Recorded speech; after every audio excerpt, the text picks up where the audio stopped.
During his 2 years in Paris, his paintings became brighter, but his body seemed more depleted. Poor nutrition, alcohol, smoking, coffee, insomnia. Later, in Arles, the dream of the yellow house burned hot, and it burned him the most. Insomnia, poor diet, alcohol, mood swings. The episodes grew more frequent. He broke with Gogh. The ear-cutting incident happened. Then came repeated hospitalizations. From 1888 to 1890, this was the period when his attacks appeared most obvious and most frequent.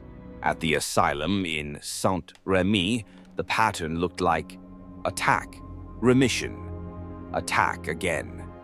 In severe phases, his thinking was so disorganized that he could hardly create, and then he would improve, clear enough to work again. In 1890, he moved to Auvers. There was a brief calm, then the ending. In late July, he shot himself.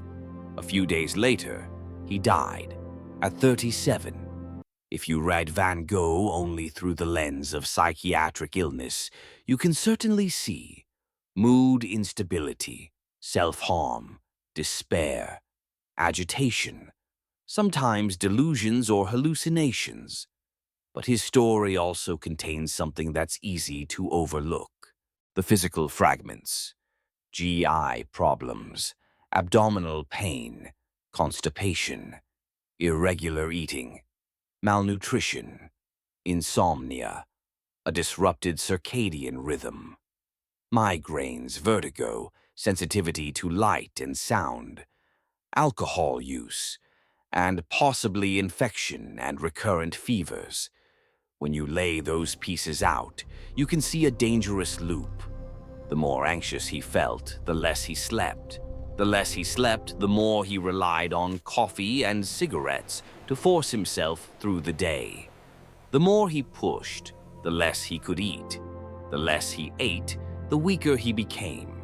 The weaker he became, the more he might reach for alcohol to numb it. And alcohol, in turn, could further damage sleep and mood. Until one day a crisis breaks open. That's why medicine has brought up one possible direction: acute intermittent porphyria, AIP, a type of acute hepatic porphyria, or IHP. One key feature is this: during an attack, it can affect multiple systems at once.